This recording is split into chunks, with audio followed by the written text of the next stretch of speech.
Aquí iniciando la grabación para nuestra clase de hoy en la asignatura de Seminario de Tesis 2. Seminario de Tesis 2.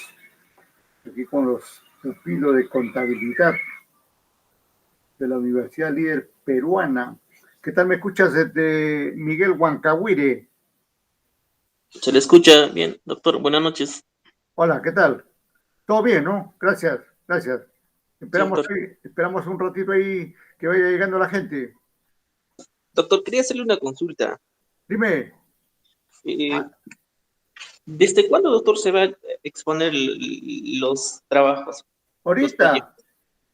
ya debió ser de la clase pasada incluso, sino que por ahí Saca me dijo que todavía está calentando el ambiente. Ahorita, Sí, doctor, quería pedirle, mira, yo le envié al WhatsApp ya mis diapositivas y claro. también ya lo envié mi proyecto, pero, doctor, hoy día no sé, no creo voy a poder exponerme, aún me encuentro en el centro de trabajo, no sé si me puede reprogramar para el viernes. Ahí lo vemos, pues, no hay ningún problema, correcto. Ya. Ujú. Doctor, una consulta más, por favor. Mira, en la segunda unidad yo no tengo notas, ¿no? No llegué a presentar los trabajos que usted pedía en el tiempo oportuno. Y tengo notas muy bajas, como son 0,5, 0,4, Uy, pero, uy, uy. pero en la tercera unidad sí llegué a enviar todos los trabajos que usted envió al aula y tengo nota aprobatoria. No sé en este caso cómo podría quizás sustituir esas notas. No, ya es que esas notas están cerradas ya. Ha tenido que hacerlo oportunamente, pues. Ya cada unidad ya terminó, pues ahorita estamos en la parte última. Esta es la cuarta, la evaluación 4 nada más. El resto ya no podemos cambiar, ¿eh? Hubieras Ah, avisado antes, ¿no? Te estás avisando aquí después de qué, después de 3 meses. sí, doctor. eh, o coordina, digamos, con el profesor Chavala. Zaval, a ver que habilite el sistema y se puede hacer algo. Ya, doctor, entonces lo voy a coordinar con el magíster Zavala y le informo, por favor. Claro, correcto, ajá. Ya. Listo, Así doctor, es. muchas gracias. Ujú. Ya, doctor.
Mientras esperamos ahí a los alumnos aquí, voy a pasar un video ahí relacionado con la sustentación de la tesis, a ver qué de repente los incentiva.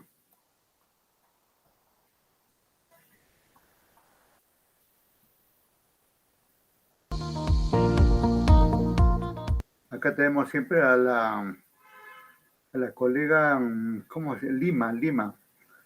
La colega Lima, de su canal es Tesis, Asesoría y Capacitación, ¿no?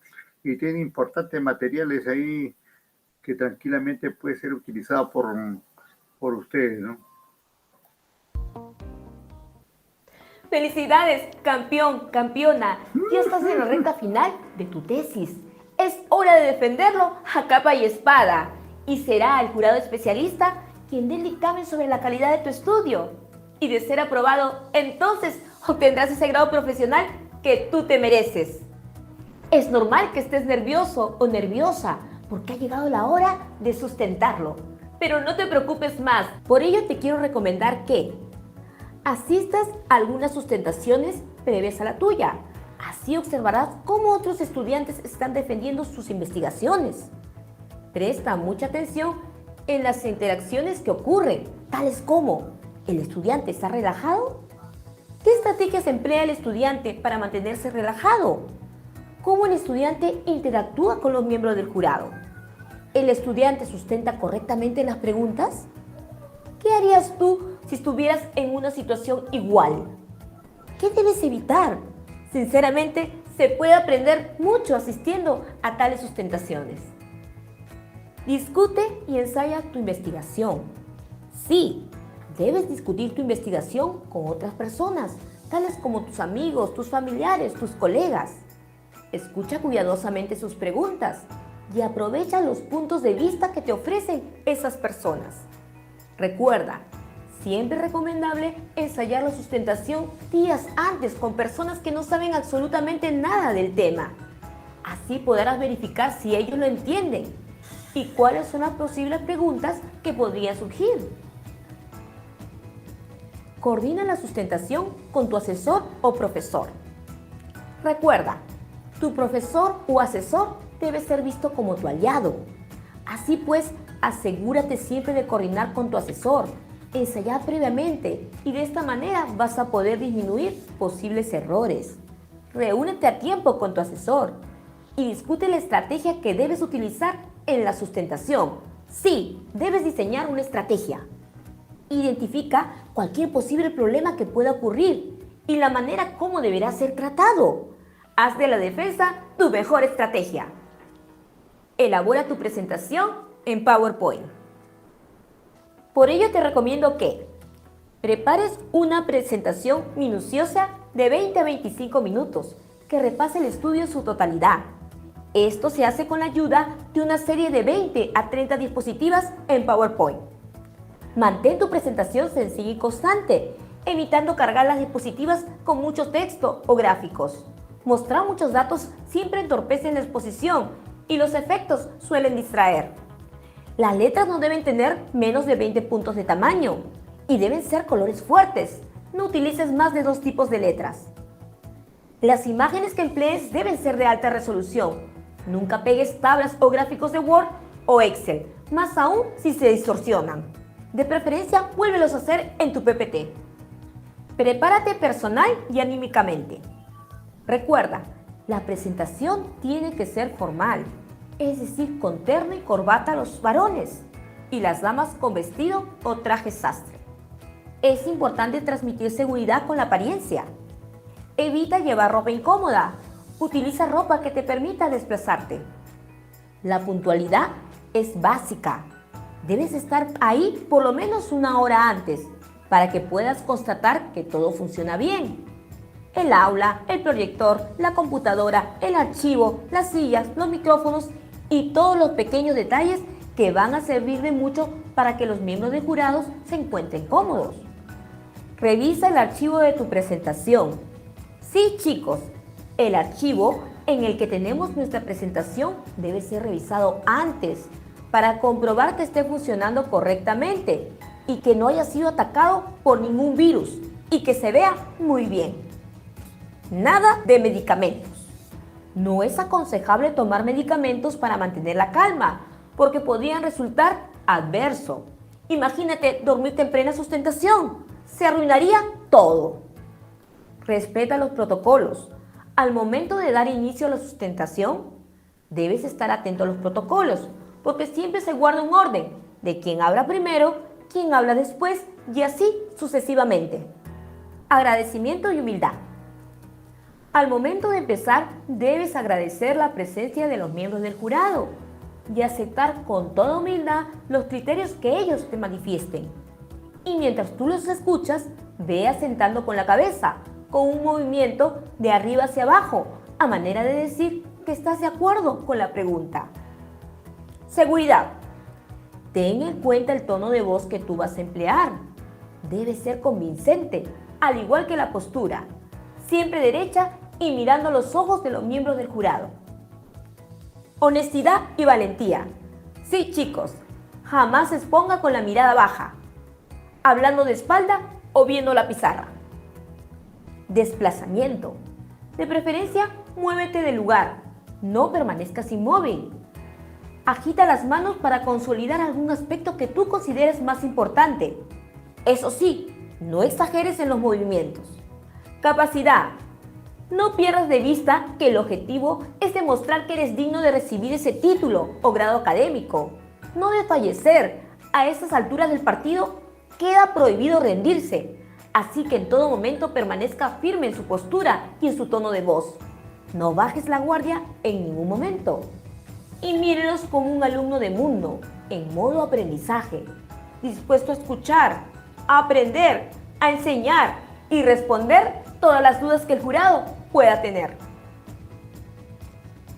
En resumen, si deseas lograr una sustentación de éxito, entonces debes, primero, asistir a algunas sustentaciones previas a la tuya, discutir y ensayar tu sustentación con otras personas, coordinar la sustentación con tu asesor o profesor que te estuvo apoyando en todo el proceso de la tesis, elabora la presentación en PowerPoint y finalmente, prepárate personal y anímicamente. Sinceramente, si tú seguiste todas nuestras recomendaciones, te comprometiste con tu estudio y lo realizaste con mucha pasión y vocación profesional, entonces no hay nada que temer. El éxito y tu grado profesional están más que asegurados. Nos vemos pronto, tu coach y amiga Rocío Lima. Juntos hacia el éxito. Así es, Rocío. Muy bien, pues así todo se puede. Todo es factible, todo es facilito. Interesante las recomendaciones a tener en cuenta y efectivamente esos son los puntos que se deben tener en cuenta para sacar adelante su tesis, ¿no? Bien, seguimos ahí con las recomendaciones porque ese es un punto de vista, pero hay más. Un ratito, a ver, vamos a ver por acá, pum, pa, pa. Hola, Saca, ¿qué tal? ¿Cómo estás? Saca, ¿me escuchas? Doctor, buenas noches. Sí, le escucho. ¿Qué tal? ¿Estás listo ya para exponernos?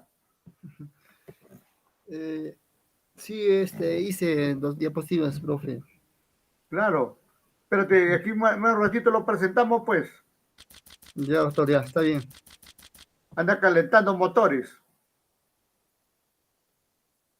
Aquí tenemos la profesora Rosario Martínez, también una asidua utilizada, una persona que utiliza constantemente los medios, las redes, para dar temas de explicar, dar temas, ayudar a la gente que necesita sacar adelante su tesis, ¿no? Ella vamos a ver con qué nos dice respecto a cómo sustentar una tesis, ¿no? Hola amigos, ¿qué tal? ¿Cómo están? Nuevamente estoy acá con ustedes para hablar de un tema muy importante el día de hoy. Me han estado escribiendo mucho los chicos preguntándome sobre la sustentación. Y sí es cierto, a veces uno sabe mucho del tema, pero no sabe hablar en público y ese es un gran problema, ¿no? ¿Cómo vas a sustentar tu tesis si cada vez que subes al escenario te pones a temblar? Y mira, déjame contarte un detalle. A veces uno piensa asustadísimo, que me van a preguntar, de que cómo va a ser. Y te cuento que muchas veces los 3 miembros del jurado no es que preguntemos cosas muy distintas, ¿ah? Generalmente entre los 3 nos volvemos a poner de acuerdo.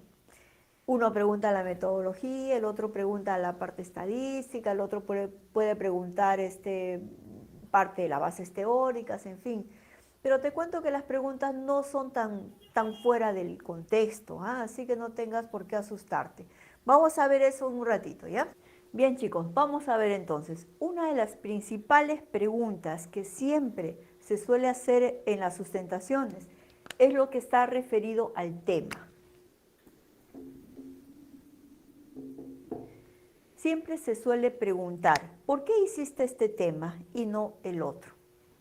Si tú te das cuenta, el tema es algo que tú mismo lo has elegido, ¿sí? ¿Por qué? Porque tú has visto que un grupo de gente tiene ese problema. De ahí salió tu tema, ¿verdad?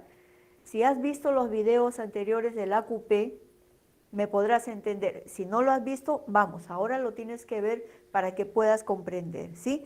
Hay algo muy importante, que es lo que se llama AQP.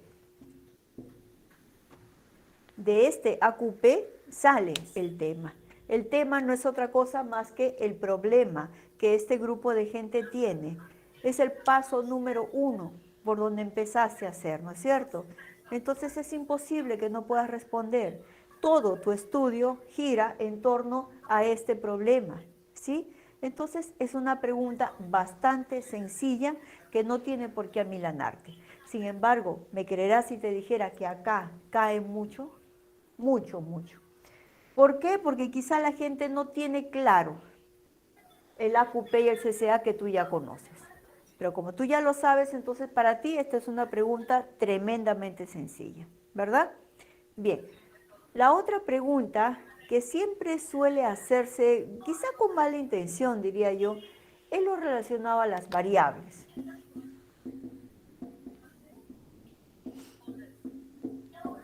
Las variables, tú sabes muy bien que han salido del CCA, ¿verdad? ¿Te acuerdas? Una de tus variables salió del problema y la otra variable salió del CCA, ¿cierto? Muy bien. ¿Quién más que tú, dime, sabe de dónde han salido tus variables? Que venga después uno de los miembros del jurado a decirte que por qué usaste esta variable, que por qué no usaste la otra, es algo que tú tranquilamente puedes resolver. Si es una variable que la sacaste de la causa, ¿qué dirás? Esa variable la he colocado, ¿por qué? Porque la saqué de la causa del problema, o la saqué de la consecuencia, o la saqué del aporte. Pero insisto, amigo, estas dos preguntas que te acabo de hacer siempre se hacen. Y en tu caso, como tú ya sabes el sistema, para ti va a ser tremendamente fácil, ¿verdad? Claro, tú tienes las respuestas en la mano, así que no tienes de qué asustarte. Simplemente tienes que responder con mucha serenidad. Siempre los miembros del jurado, te cuento, que van a intentar llevarte a otro lado. O sea, tu estudio está acá y ellos te van a querer llevar a otro lado. O sea, si tú hiciste A, te van a decir, ¿y por qué no hiciste B? Si hiciste B, ¿por qué no hiciste A? ¿Qué es lo que tienes que hacer? Defender tu tema. Tú mejor que nadie sabes por qué has elegido el problema, por qué has elegido las variables, así que tú no tienes problema. Esas dudas déjalas para otros que no saben el sistema, pero para ti esto está bastante fácil, ¿no es cierto? Muy bien, así que espero que te haya gustado y ya sabes, tienes mucho que trabajar en esto. Bien, y para cerrar con broche de oro este episodio, déjame contarte lo siguiente. A los miembros del jurado nos interesa sobremanera saber si tú mismo hiciste tu tesis.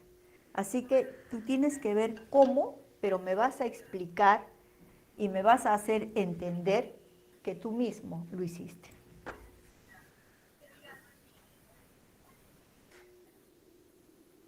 A ver, me vas a demostrar esto.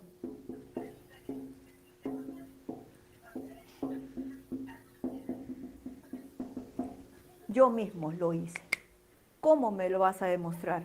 Mira, cuando uno mismo ha hecho su tesis, responde siempre mirando de frente, mirando a los ojos y siempre con el dorso derecho.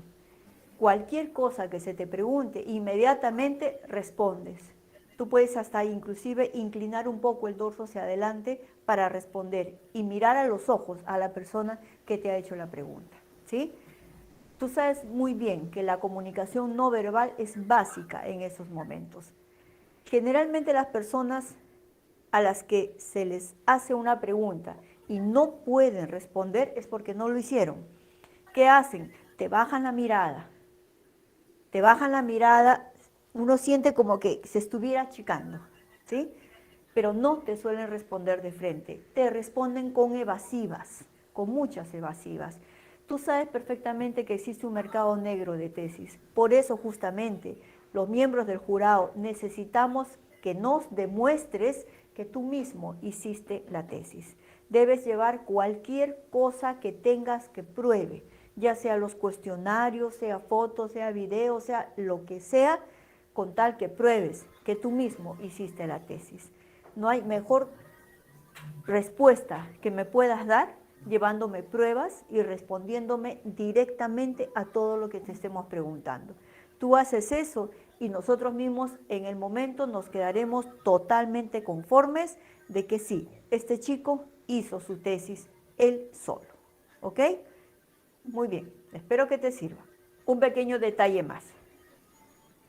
Siempre nos dicen lo que debemos decir en las sustentaciones, pero jamás he escuchado a alguien que nos diga qué es lo que no debemos decir. Por eso, déjame decirte, hay algo que tú nunca debes decir en una sustentación. Y eso básicamente es lo relacionado a tu vida personal. Jamás mezcles tu vida personal en una sustentación. Ese error no lo puedes cometer jamás.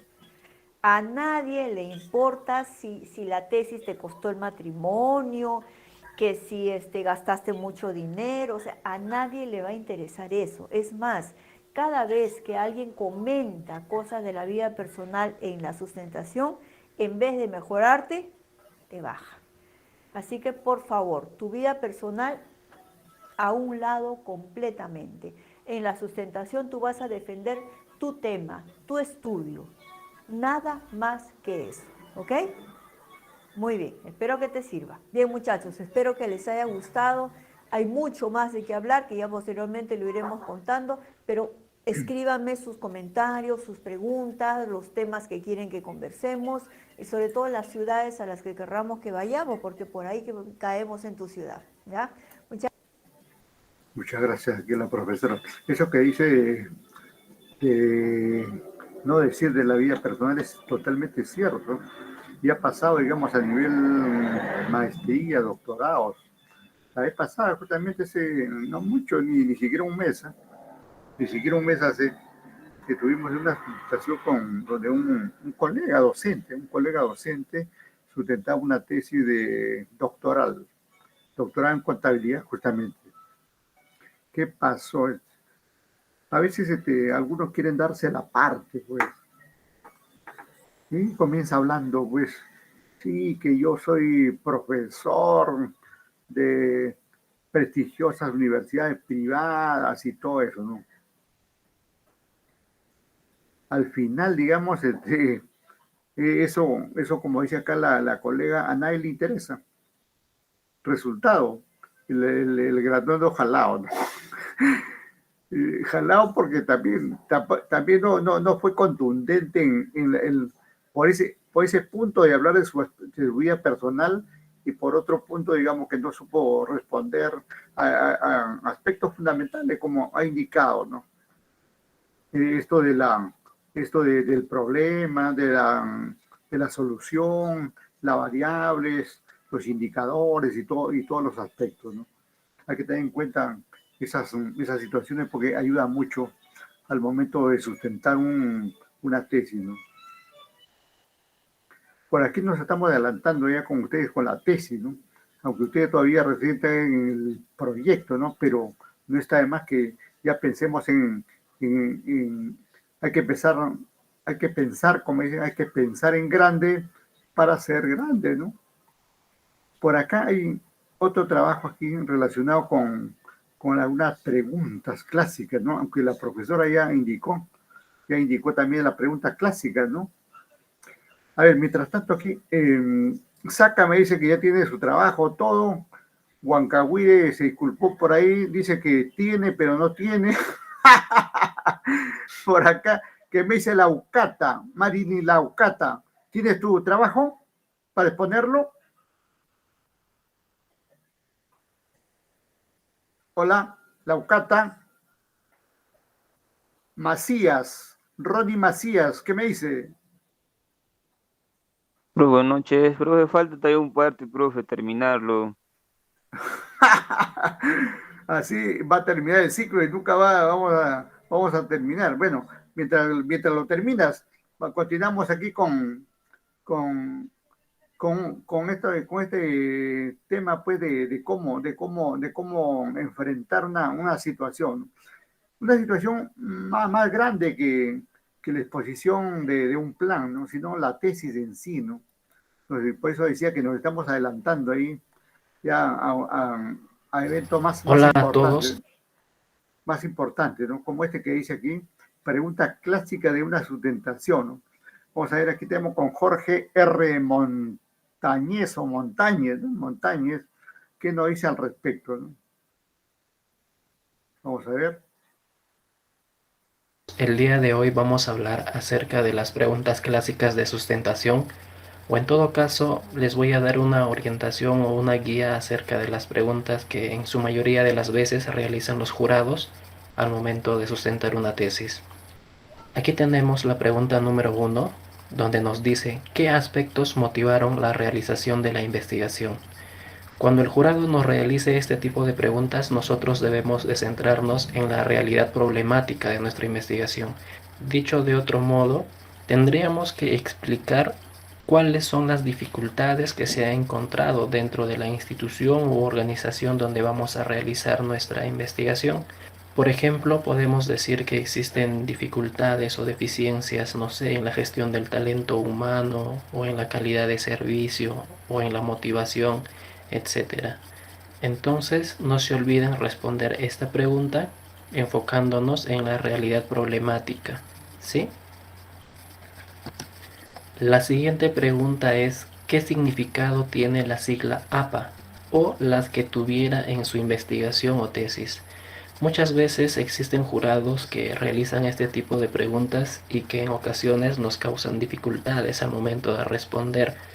Entonces, nosotros podemos responder diciendo que APA significa American Psychological Association, o en su defecto, pues cualquier otra sigla que ustedes vayan a considerar en su investigación. Por ejemplo, si consideran INEI, pues responderán, ¿no? INEI significa Instituto Nacional de Estadística e Informática, o si consideran dentro de su investigación, por ejemplo, SUNAT, ¿no?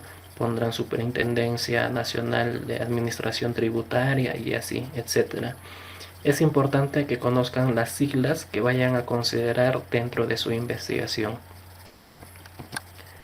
Seguidamente tenemos qué dificultades ha tenido en la investigación y cómo las ha superado. Se podría decir, o normalmente se responde este tipo de preguntas, o en todo caso yo les sugiero que por ejemplo digan que se tuvo la mayor dificultad al momento de recoger la información o al momento de realizar las encuestas, porque muchas veces existen colaboradores que son un poco reacios y no quieren colaborar y llenar las encuestas, ¿no?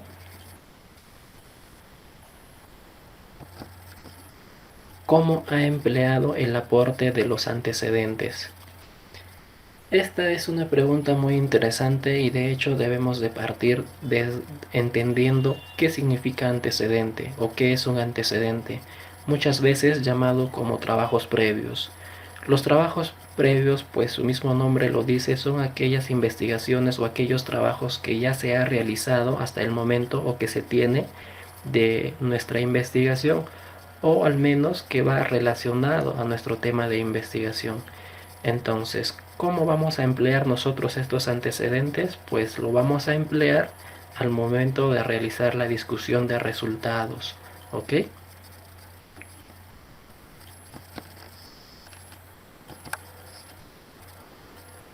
Siguiente pregunta, ¿qué justificación teórica, práctica, metodológica presenta la investigación? Para responder ello, por ejemplo, en la justificación teórica, nosotros debemos de responder haciendo énfasis en las teorías en las cuales se basa nuestra investigación. Asimismo, servirá como un aporte teórico para futuras investigaciones. La justificación práctica está en función a los beneficiarios de nuestra investigación. Por ejemplo, si nosotros realizamos dentro de una institución, ya sea pública o privada, nuestra investigación, los beneficiarios directos vendrían a ser los colaboradores. ¿no? Y los beneficiarios indirectos sería la sociedad en general, pues, ¿no?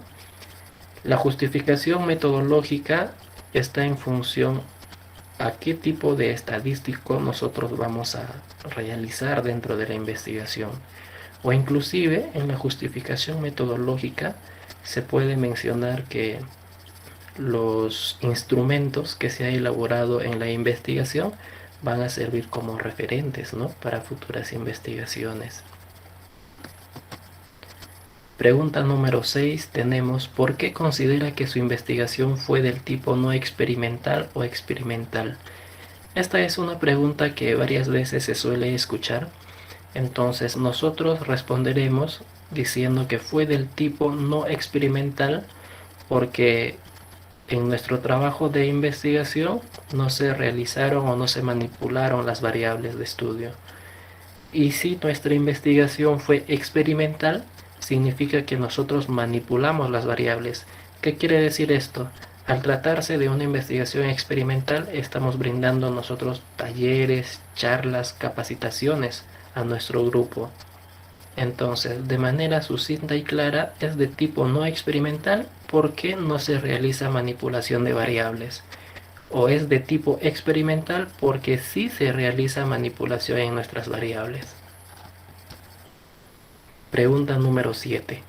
¿Qué significa corte transversal?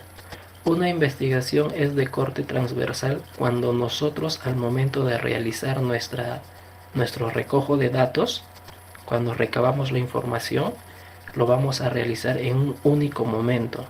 ¿Qué quiere decir? Por ejemplo, que dentro de una investigación a un colaborador nosotros le vamos a encuestar por única vez, no por segunda vez o tercera vez a ese mismo colaborador, no. Es de corte transversal cuando el recojo de la información se realiza en un solo momento, ¿ok? ¿Cuál es la diferencia entre población, muestra y muestreo? Pues población es el conjunto de elementos que comparten las mismas cualidades o características, mientras que una muestra, pues debemos entender que es extraída de la población y esta muestra tiene que ser representativa, mientras que el muestreo, pues es cuando nosotros realizamos algunos cálculos matemáticos o utilizamos una fórmula. ¿Para qué? Para hallar nuestra muestra. Entonces, se puede decir, por ejemplo, que un muestreo puede ser probabilístico o no probabilístico. Ahora, ¿cuándo es un muestreo probabilístico? Cuando hacemos el uso de dicha fórmula matemática para calcular la muestra. Y es un muestreo no probabilístico cuando no tomamos una fórmula para hallar la muestra. En este caso, pues ya estaríamos hablando de una muestra censal, ¿no? Allí nos dice, ¿qué es una muestra censal? Una muestra censal es cuando nosotros tenemos el alcance a todos los sujetos o todos los individuos. Dicho de otro modo, tenemos el alcance a toda la población. ¿Qué quiere decir? Que vamos a aplicar la encuesta, por así decirlo, a todos los sujetos, a toda la población.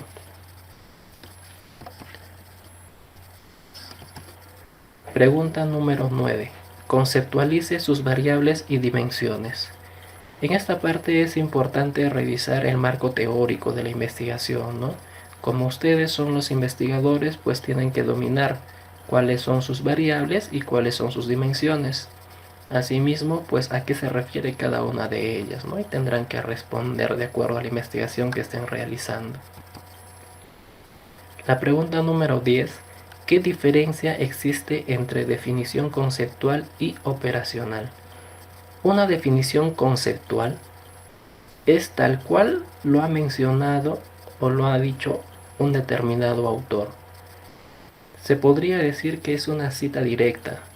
Digamos que el autor, se me ocurre Arias, por ejemplo. El autor Arias nos dice que la población es el conjunto de elementos que comparten cualidades. Entonces yo lo digo, yo lo transcribo tal cual lo mencionó el autor. Eso es una definición conceptual. Entonces tenemos que poner tanto el autor como el número de página, por ejemplo, ¿no? Mientras que una definición operacional es el mismo investigador quien da esta definición, que está en función a la forma en que se va a medir nuestra variable. Por ejemplo, nosotros podemos decir que nuestra variable se va a medir en los niveles bajo, medio y alto, ¿no? Y que para el recojo de la información se va a utilizar un cuestionario con escala tipo Likert, por ejemplo, ¿no? Eso vendría a ser una definición operacional. 11. ¿Qué es una escala de medición ordinal y nominal? Este tipo de preguntas también suele realizarse en una sustentación de tesis. Entonces, quiero que quede claro que una medición ordinal es cuando existe jerarquía dentro de nuestro cuestionario. Por ejemplo, nosotros hablamos de jerarquía cuando decimos que son los niveles malo, regular, bueno, o también, por ejemplo, bajo, medio, alto. O en todo caso, esto se puede evidenciar también en sus cuestionarios, en su instrumento. Por ejemplo, nosotros consideramos 1 como nunca, o 2 casi nunca, 3 a veces, 4 casi siempre, 5 siempre. Existe una escala ordinal, existe jerarquía dentro de las alternativas, por ejemplo, en una pregunta de una investigación.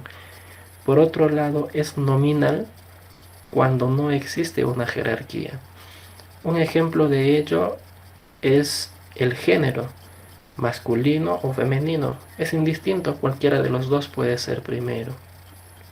O también podría ser, por ejemplo, el estado civil, ¿no? Casado, soltero, viudo, divorciado, ¿no? No existe jerarquía. Pregunta número 12. ¿Qué técnica utilizó en su investigación? Si nosotros dentro de nuestra investigación pretendemos realizar una encuesta, ¿no? Esta vendría a ser una técnica. Por ejemplo, nosotros tenemos que una técnica es una manera o un proceso mediante el cual se va a recoger la información. Por ejemplo, una técnica puede ser una encuesta, una entrevista o una observación. ¿Ok? Vamos a pasar a la siguiente pregunta para que se pueda entender mejor esta interrogante. Aquí nos dice, ¿qué es un instrumento? ¿O qué instrumento utilizó en su investigación? Por ejemplo, si nosotros utilizamos la técnica que es una encuesta, nuestro instrumento vendrá a ser el cuestionario. Si nosotros usamos, por ejemplo, la entrevista como técnica, nuestro instrumento que vendrá a ser nuestra guía de entrevista. ¿Ok? Si nuestra técnica es la observación, por ejemplo, nuestro instrumento vendría a ser una guía de observación. ¿Ok? Describa el proceso de validación del instrumento. La validación del instrumento muchas veces se da a través de juicio de expertos, para lo cual se le extiende en este caso una matriz donde se menciona de manera sucinta nuestra variable y está detallado también cada uno de los ítems o preguntas que vamos a utilizar en nuestro cuestionario, por ejemplo.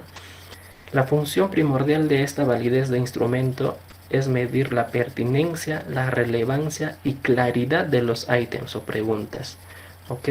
Para que este experto, pues de acuerdo a su criterio y experiencia, vaya a validar nuestro instrumento.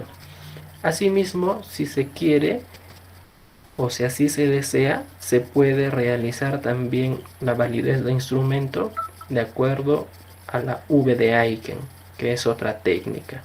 ¿Ok?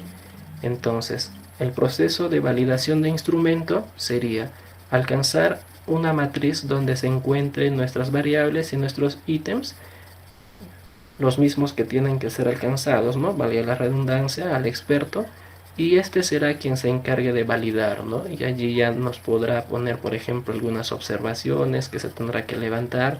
Levantada ella, pues ya significaría que nuestro instrumento está apto, ¿no? Para la aplicación. Nuestro instrumento tiene que ser válido.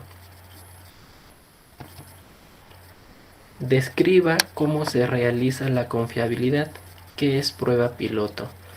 La confiabilidad básicamente se realiza para nosotros medir la consistencia de nuestros instrumentos. La confiabilidad pues nos va a arrojar un coeficiente en la cual nosotros vamos a ver si nuestro instrumento presenta una magnitud alta, baja, si es consistente o no. Por ejemplo, los valores de la confiabilidad oscilan entre 0 a 1. Mientras nuestro valor o nuestro coeficiente salga a 1, se dirá que nuestro instrumento es confiable o nuestros ítems son confiables. Pregunta 16. ¿Qué dimensiones presentan los valores más altos al analizar cada variable? ¿Por qué? Es importante que vean los resultados ya de su investigación y al menos tomen nota de aquellas dimensiones o de aquellas variables que representen los valores más altos y bajos. Podrían hacerle ese tipo de pregunta, ¿no?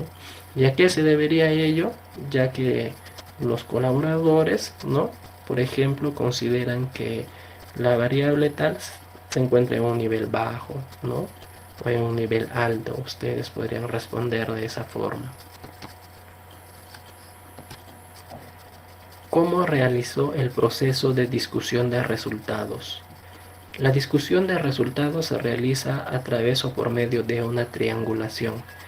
Recordemos que en preguntas anteriores se hablaba de los antecedentes y los antecedentes se mencionó que nos sirve para realizar la discusión de resultados.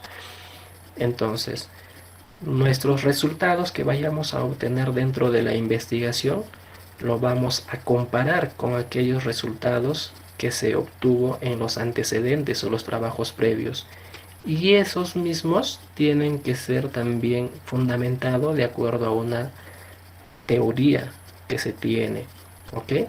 Entonces se dice triangulación, ¿por qué? Porque se relaciona los resultados que se obtienen en nuestra investigación, los resultados que se obtiene o que se obtuvo también en trabajos previos y cuando lo relacionamos también o fundamentamos con la teoría. ¿Ok? Allí existe la triangulación y ese es el proceso de realizar dicha discusión de resultados. ¿Cuál es su conclusión final? Es importante verificar en el trabajo que se está realizando, la investigación que realizan, cuál es la conclusión final, ¿no? Normalmente esta tiene que responder al objetivo general. ¿Qué se puede hacer para cambiar la realidad observada? Nosotros, para poder cambiar la realidad observada, se podría realizar o sugerir una propuesta a fin de mejorar o dar solución a la realidad problemática que se está vivenciando. O se podría, por ejemplo, sugerir una investigación que sea del tipo experimental, para que a través de charlas y de capacitaciones se mejore dicha realidad. ¿Ok? Pregunta número 20. ¿Considera que sus resultados pueden ser fuente para trabajos de investigación complementarios? ¿Cómo? Obviamente que toda investigación es válido y siempre va a servir, por ejemplo, como antecedentes para futuras investigaciones que sean semejantes a la nuestra. O también de otra forma, si nosotros, por ejemplo, elaboramos o adaptamos un instrumento, podrían tomar nuestro instrumento, siempre y cuando se trate de una investigación parecida. De esa forma es como nuestro trabajo va a servir, ¿no?, a trabajos o investigaciones futuras.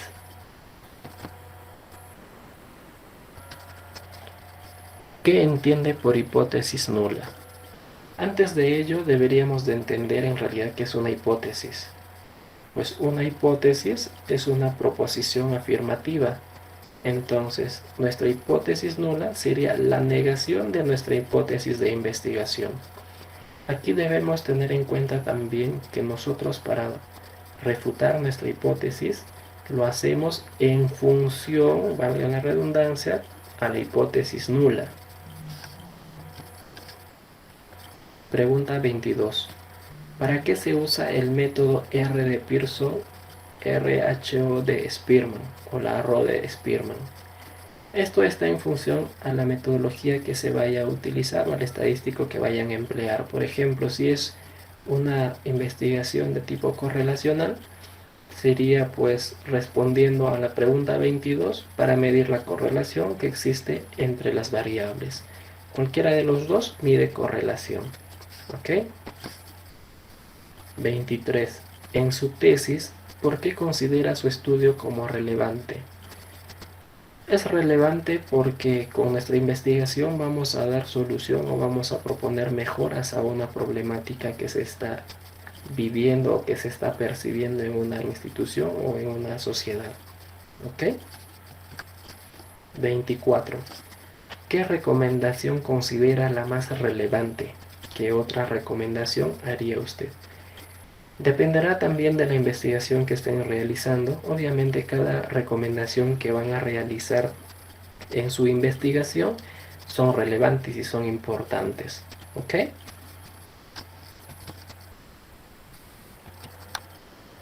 ¿Qué es una variable? Una variable es un atributo o una cualidad que es susceptible de medición.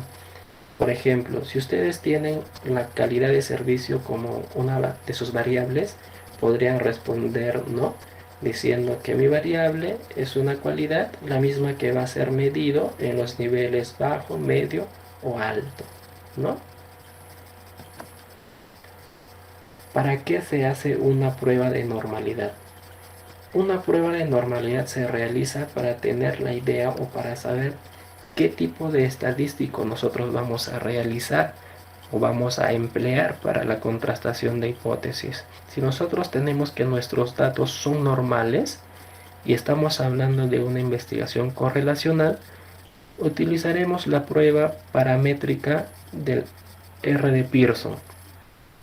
Mientras que si nuestros datos no son normales, utilizaremos un estadístico no paramétrico si se tratase de una correlación, por ejemplo, el RO de Spearman. ¿Ok? Entonces, ¿para qué realizamos la prueba de normalidad? Para saber qué estadístico emplear, qué tipo de análisis estadístico vamos a realizar, si es el paramétrico o el no paramétrico. 27. ¿Cuál es tu unidad de análisis? Una unidad de análisis vendría a ser un colaborador al cual vamos a realizar la encuesta dentro de una organización. Nuestra unidad de análisis son los sujetos involucrados dentro de la organización en las cuales vamos a realizar nuestra investigación. ¿Cuántos tipos de validez existen? ¿Y qué tipo de validez empleaste? Aquí pues es importante que conozcan que existen 3 tipos de validez, los cuales son 1. Validez de contenido, 2. Validez de constructo y 3. Validez de criterio. Ahora, ¿cuándo se usa la validez de contenido? Esta validez se usa cuando nosotros cogemos, por ejemplo, un instrumento y lo adaptamos a nuestra realidad. Este mismo pues tiene que ser validado a través de un juicio de experto o por medio de la V de Aiken.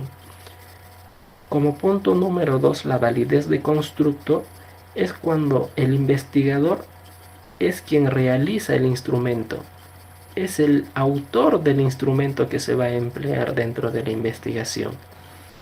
Mientras que la validez de criterio es cuando nosotros aplicamos diversos instrumentos a un solo individuo. Por ejemplo, normalmente se da en la carrera de psicología, que para nosotros medir la personalidad de un sujeto, podemos someterlo a diversos instrumentos. ¿Ok? Y ya dependerá de cuál de ellos pues aplicaron en su investigación. Puede ser validez de contenido, validez de constructo o validez de criterio. 29. ¿Qué indica el alfa de Cronbach o el KR20? El alfa de Cronbach indica la consistencia de nuestro instrumento o de nuestros ítems. De igual forma, la KR20. Ahora, ¿cuál es la diferencia entre ambos? O yo cuando sé en qué momento utilizar el alfa de Cronbach y el KR20. Si nuestro instrumento es de tipo politómica, quiere decir que presenta, por ejemplo, un cuestionario con escala tipo Likert, ¿no? Donde nuestras alternativas, por ejemplo, son nunca, casi nunca, a veces, casi siempre o siempre. En ese caso utilizamos el alfa de Cronbach. Mientras que si fuese una dicotómica, utilizaríamos el KR20. Ahora, se dice que es dicotómica, por ejemplo, cuando nuestra pregunta solamente tiene dos respuestas, que vendrían a ser no o sí. ¿Ok? Entonces, el alfa de Cronbach o el KR20 miden la consistencia de nuestro instrumento o de nuestras preguntas. Si nuestro cuestionario es politómica, utilizamos alfa de Cronbach. Si nuestro instrumento es dicotómica, utilizamos la KR20. ¿Ok? 30. ¿Cuáles son los elementos de una matriz de operacionalización de variables?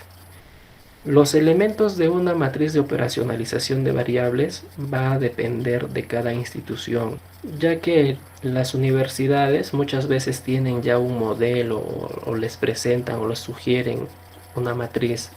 Por ejemplo, los elementos más importantes vendrían a ser la variable, la dimensión, los indicadores, el número de ítems o preguntas, la escala de medición y los niveles y rangos. Eso de cajón debería de ser los elementos de una matriz de operacionalización. ¿Cuál es la finalidad de operacionalizar una variable? La finalidad de operacionalizar una variable es obtener los instrumentos, ¿ok? Es obtener los instrumentos con los cuales vamos a medir las variables. ¿Cuáles son los elementos que se debe considerar en una referencia bibliográfica? Para ello, ustedes tienen que revisar las normas APA, las normas Vancouver, ¿no? O en su defecto la ISO. Va a depender del tipo de investigación que ustedes estén realizando para que puedan responder a esta interrogante. Tenemos también cómo se realiza la discusión de resultados. La discusión de resultados, no olviden, se realiza por medio de una triangulación donde se va, en este caso, a comparar los resultados que obtenemos con los resultados que se han hallado en los antecedentes, y ello tiene que estar también sustentada con el marco teórico. ¿Ok? ¿Qué tipo de análisis estadístico empleó? Esto está en función a la prueba de normalidad, no se olviden, y a partir de ello nosotros podemos decir que empleamos un análisis estadístico paramétrico o no paramétrico. ¿Ok? ¿Qué teorías consideraste en tu investigación?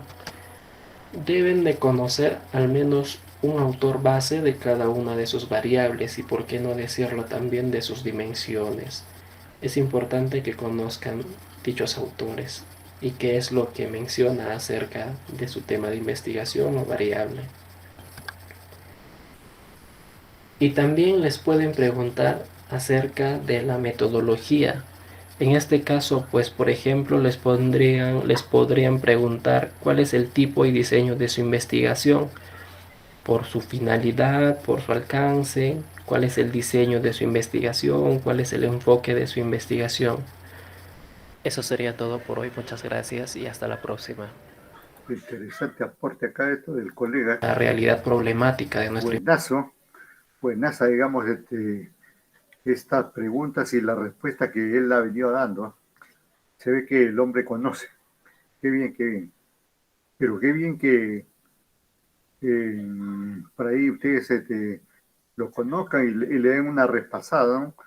Por ahora y más que nada, digamos, ya más adelante, cuando tengan que sustentar especialmente, ¿no? ¿Qué es el plato de fondo, ¿no?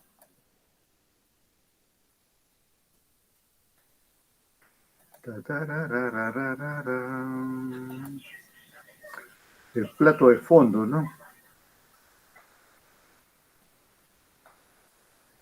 Hablando de plato de fondo,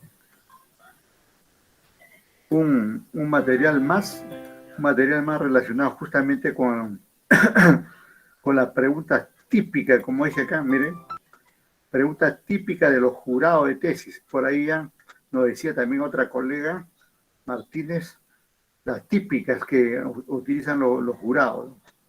Aquí en este caso tenemos este canal Investigar es Fácil.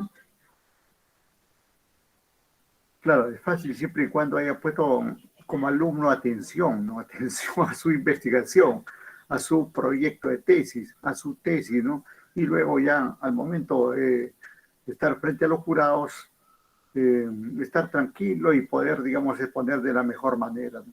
A ver, ¿qué nos dice acá el colega? Vamos a ver. Hola, en este video te voy a contar cuáles son las preguntas típicas de los jurados de La tesis colega, en una colega. sustentación o defensa oral y cuáles son las respectivas respuestas que debes dar. Comencemos. Primera pregunta, ¿por qué elegiste ese tema? Si un jurado te pregunta esto, que es una pregunta muy común, lo que debes responder es lo siguiente. Primero, por razones personales, porque me gusta el tema, me apasiona, tengo una afinidad con el tema, algún familiar me ha sensibilizado frente al tema, están dentro de mis sueños personales, etc. Segundo, por la relevancia ambiental. Si tu tema tiene que ver con algo relacionado con el ambiente, entonces agárrate de ahí y justifica la importancia de tu tema desde ese punto de vista. También puedes hablar de la relevancia social. Bueno, elegí este tema porque socialmente es muy importante, quiero aportar al bienestar social, quiero generar calidad de vida para alguien, construir país, etc. O por una oportunidad de crecimiento económico. Si tu tema simplemente tiene que ver con construir una empresa o con hacer dinero, bueno, esa es una excelente razón y también la puedes relacionar con el punto anterior de relevancia social diciendo que vas a contribuir al crecimiento económico no solo tuyo, sino de la sociedad en general. Bien, este es un punto importante, ¿no? ¿Por qué elegiste este tema? Imagínese que te preguntan eso y comiences a mirar arriba, abajo, a la izquierda, a la derecha, y no tengas una respuesta, ¿no? En ese momento ya estás desaprobado, porque has hecho una investigación que no sabes por qué lo elegiste. No tienes la idea, digamos. Entonces, tengamos en cuenta que debemos captar bien esto, ¿no? Conocer por qué lo elegiste. Por eso a ustedes no se les asigna un tema. Por ejemplo, tranquilamente yo le hubiera dicho a cada uno de ustedes que investiguen tal o cual tema que a mí me interesaba que lo hagan. No hemos hecho esto, sino que lo hemos dejado que ustedes mismas seleccionen ese tema para que luego, digamos, cuando te pregunten en algún momento, tenga la respuesta para eso. ¿Qué razón? Como dice acá, personal, social, medioambiental o cualquier otra, digamos, razón. Puede ser también no solamente razón personal, sino generalmente ocurre razones laborales. Estás en un centro de trabajo y encuentras que algo no camina. Y entonces eso es lo que te inspira, digamos, para llevar a cabo la investigación, ¿no? Porque quieres contribuir a la solución de eso, ¿no? Pero el asunto es el siguiente. Te hacen la pregunta e inmediatamente, como león enjaulado, o leona enjaulada, tiene que inmediatamente, ¡pum!, poner la respuesta, ¿no? Basta que comiences a mirar a la izquierda, a la derecha, arriba, abajo, y ya. Inmediatamente el jurado, es posible que ya te esté haciendo la segunda pregunta, porque ya te vio tu talón de Aquiles. Entonces no hay que esperar eso, ¿no? No hay que esperar que suceda eso, sino tener ahí de cajón esa respuesta. ¿Y cómo no saberlo, ¿no? Si Si en tu universidad, por ejemplo, lo ha llevado en algunos casos hasta cuatro ciclos o 3 ciclos. Ha trabajado con eso, ¿no? Y seguramente tienes alguna razón muy lógica, muy técnica, por la cual elegiste el tema que has investigado, ¿no? No debe ser de duda, en ni un microsegundo, inmediatamente, como digo, como el león enjaulado, saltar, pero constructivamente aquí para contestar cuál es la razón por la cual elegiste el tema correspondiente. Otra posible pregunta sería, ¿qué dificultades tuviste y cómo las superaste? Esta pregunta también es muy común. Aquí se espera que tú hables de los obstáculos, tal como la atleta de la imagen de la izquierda, que está superando un obstáculo y saliendo adelante. Bueno, cuéntale a los jurados qué tropiezos tuviste, qué dificultades tuviste que sortear a lo largo de tu proyecto. Es importante que hables de las soluciones, en el sentido de que tuviste que adaptarte y ser astuto para superar todos esos obstáculos. Entonces, eso significa un poquito elogiarte, pero sin ego, sin que suene como a que te estás echando flores, sino simplemente con honestidad diciendo, bueno, me enfrenté con este obstáculo y fue muy difícil, pero logré superarlo de tal manera. Por último, habla de las sorpresas negativas, aquellas cosas que verdaderamente te sorprendieron. Tú creías que las cosas iban a ser diferentes, pero, oh sorpresa, te encontraste con que había una realidad que no conocías y pues esto te tomó, como pues valga la redundancia, por sorpresa. Entonces habla de esto y nuevamente de cómo lo superaste. Es importante, antes de pasar a la pregunta 3, esto, como dice la colega aquí, no hay que florearse. Dejar de lado muchos aspectos, como ya también anteriormente una colega mencionaba ahí, no hablar mucho de uno, de tu vida personal, ¿no? Aquí tiene que ser bastante objetivo, ¿no? Bastante objetivo. Si hubo dificultades, manifiéstalo. Si no lo hubo, manifiéstalo, pero no tan triunfalistamente. Cauto, ¿no? Hay que ser cauto, con pocas palabras y punto, ¿no? Porque eso de florearse uno mismo, ahí en una sustentación, no viene al caso, no viene al caso. No aparezca como héroe, tampoco como villano, ¿no? Sino término medio, ¿no? Término medio, manejando las cosas. Lo superaste. Una tercera posibilidad es que te pregunten qué debilidades tuvo tu trabajo. Esto es sumamente común. Debes hablar en ese caso de qué harías mejor si tuvieras la oportunidad. Entonces, trata de pensar, pues también con honestidad, con sinceridad y con humildad, qué cosas de tu trabajo no están como tan excelentes, qué cosas podrías hacer si en este momento arrancaras desde cero, a partir de tu experiencia, de lo que aprendiste, qué cosas podrías hacer mejor si tuvieras una segunda oportunidad, como si pudieras devolver el tiempo.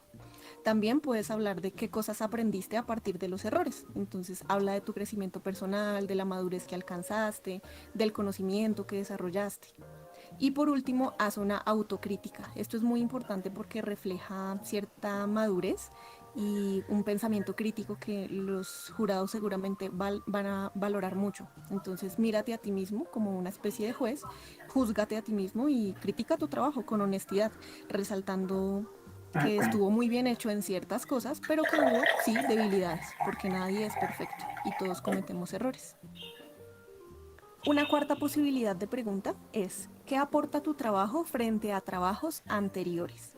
Entonces, pues tienes que hablar obviamente de qué es lo novedoso, qué es lo original que tú estás proponiendo en comparación con trabajos anteriores.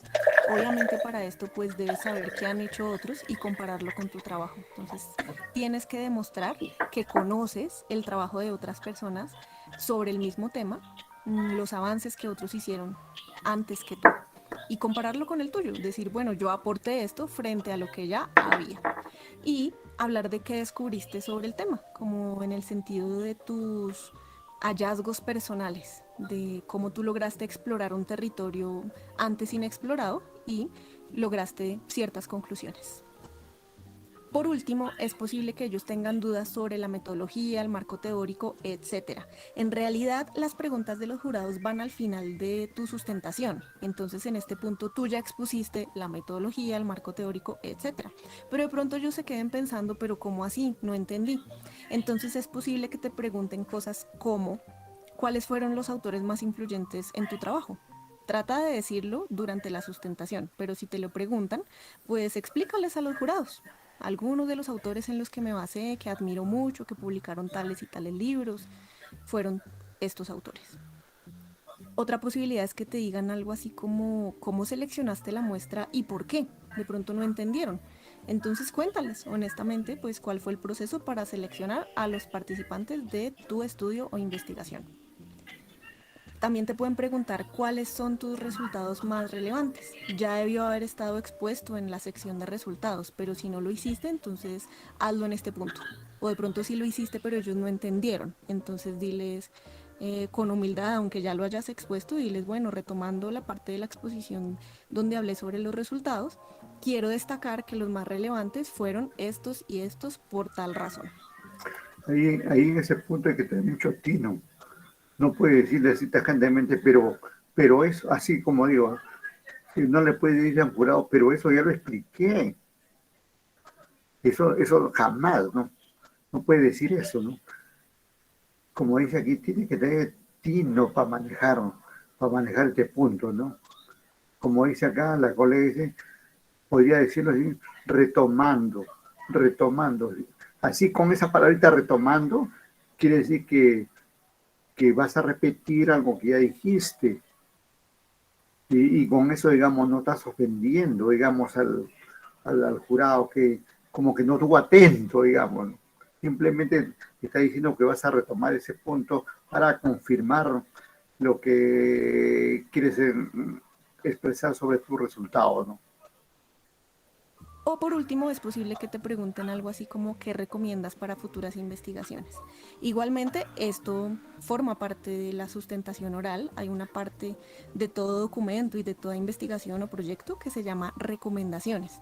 Pero suponiendo que lo pasaste por alto o que no tuviste tiempo para exponerlo o de pronto que de todas maneras a ellos les queda esa duda, entonces pues retómalo aquí y dices, bueno, para futuras investigaciones sobre temas recomiendo estos y estos con base en lo que yo logré estudiar y concluir.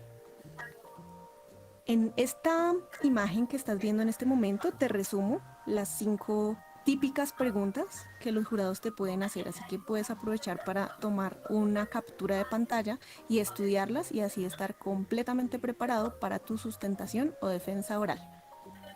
Si aprendiste algo... Gracias. Bueno, todo lo que dicen pues de la gente que comenta, al final es válido. Algunos le dicen en forma completa, otra no todo lo que puede darse, ¿no? Todos son aspectos típicos que se dan, ¿no? Y eso va a depender pues también de cada jurado, de cada equipo o grupo de jurados que haya, ¿no? Algunos son más incisivos, otros más perversos, también lo hay, ¿eh? Otros, digamos, más condescendientes y todo eso. Hay de todo. El asunto, digamos, que uno esté preparado. Esa es la receta. Cuando uno conoce su investigación, está bien preparado o bien preparada, no le interesa quién sea el jurado, sea bueno, sea malo, sea de uno u otro tipo, sea hombre o sea mujer, no le interesa nada.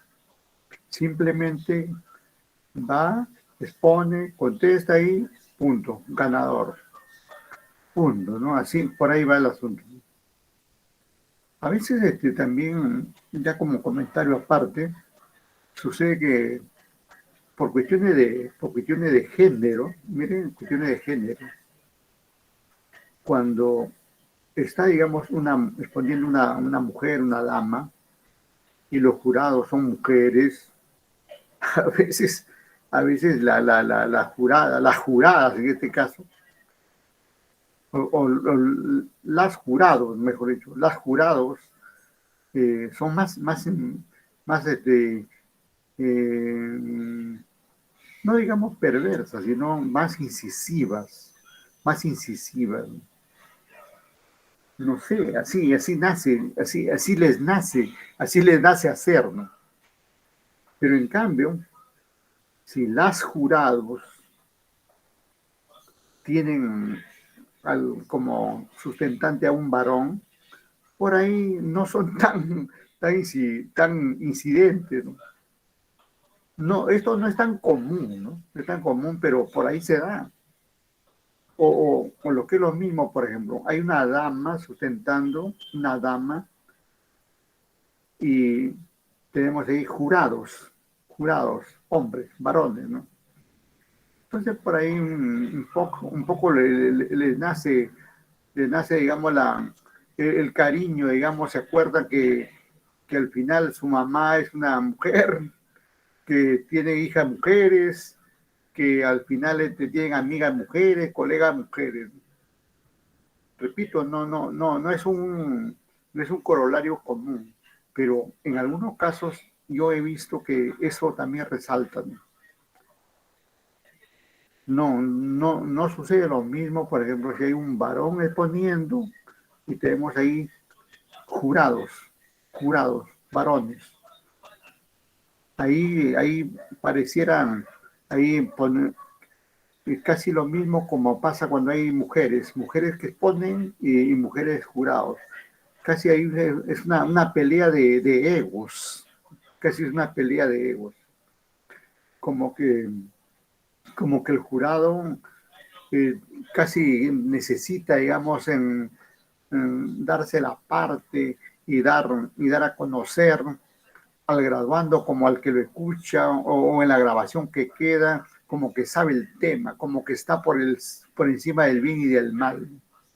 Y lo mismo pasa por parte del que expone, ¿no? Que por ahí no se quiere quedar, y a veces hasta saca a relucir, como se ha dicho en otro momento, ahí, hasta la vida personal, como dando a conocer que él no ha nacido en este momento, sino que tiene trayectoria, todo eso. Deberíamos, deberíamos obviar todo eso, tanto jurados como graduandos, ¿no? Debería quitarse eso, pero no es posible totalmente, ¿no? Ahí dominar los egos no es tan fácil, ¿no? No es tan fácil. A veces no, a veces es fácil decir, hay que obrar con objetividad, imparcialidad, independencia, pero eso es un decir. El momento, digamos, de llevar a cabo los hechos, a veces se rompe eso, ¿no? En todo caso, para uno y otro evento, ¿cuál sigue siendo la receta? La misma. Conocer su investigación, saber su investigación. Ese es el punto, finalmente. Estando, digamos, con tu tema y conociéndolo y habiéndolo profundizado y estar en todas las condiciones para defenderlo, te olvidas de todo.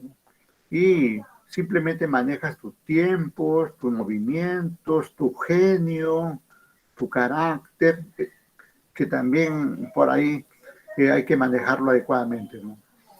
Bien, vamos a pasar la lista, ¿eh? Vamos a pasar la lista.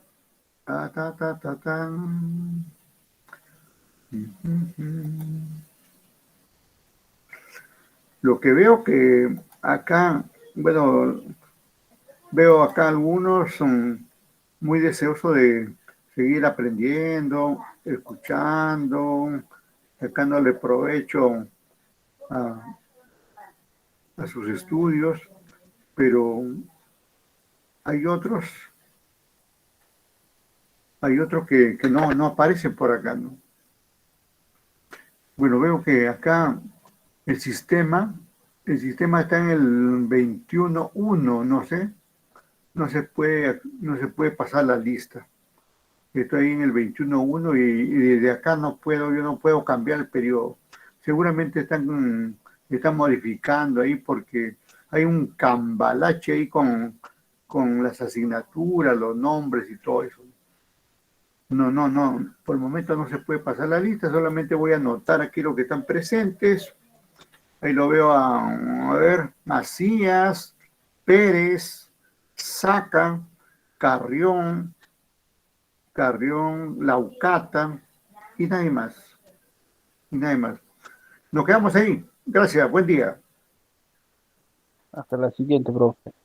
Hasta luego, gracias. Hasta el viernes, profe. Chao.